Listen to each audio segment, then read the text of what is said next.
लोकसभा का सत्र और गणपूर्ति कोरम। पहले देखते हैं सत्र क्या होता है। सत्र भारतीय संसदीय प्रणाली में उस एक लंबी अवधि को संदर्भित करता है जिसके दौरान सदन अपना विधायी और अन्य कार्य करने के लिए नियमित रूप से इकट्ठा होता है। अर्थात सत्र एक लंबी समयावधि है जिसके दौरान सदन के सदस्य विधायी और अन्य कार्य करने के लिए नियमित रूप से बैठकें करते हैं। संसद का सत्र राष्ट्रपति द्वारा सम्मन किए जाने से शुरू होता है। राष्ट्रपति सम्मन के द्वारा संसद सत्र को बुलाता है या इसे आहूत करना भी कहा जाता है। राष्ट्रपति द्वारा सत्रावसान या लोकसभा के विघटन द्वारा इसे सत्र को समाप्त किया जाता है।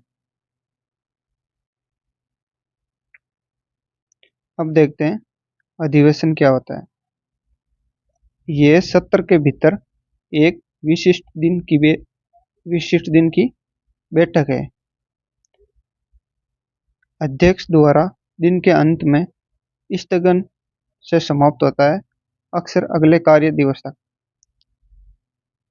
अर्थात दिन के अंत में अध्यक्ष जब अधिवेशन का स्थगन करता है तो यह समाप्त हो जाता है और इसकी अगली बैठक होती है अगले कार्य दिवस के दिन। लोकसभा और राज्यसभा के अधिवेशन राष्ट्रपति द्वारा ही बुलाए और स्थगित किए जाते हैं। लोकसभा की 2 बैठकों में 6 माह से अधिक का अंतर नहीं होना चाहिए।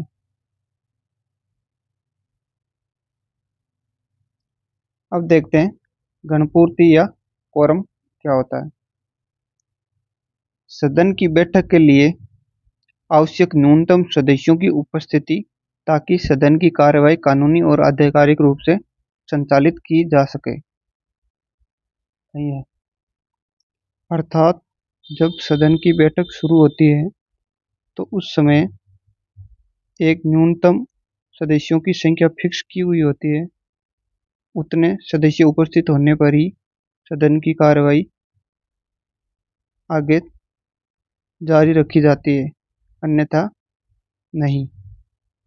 सदन का अधिवेशन गठित करने के लिए गणपूर्ति सदन के सदस्यों की कुल संख्या का 10वां भाग होगी। अनुच्छेद 103। अर्थात गणपूर्ति उस सदन के कुल सदस्यों की 10% होगी। अगर कुल सदस्य 100 हैं तो 10 सदस्य गणपूर्ति होगी, कोरम होगी। वर्तमान में 543 सदस्यों के आधार पर लगभग 55 सदस्य कोरम होता है। कोरम न होने पर अध्यक्ष या पीठासीन व्यक्ति सदन को स्थगित कर सकता है। धन्यवाद।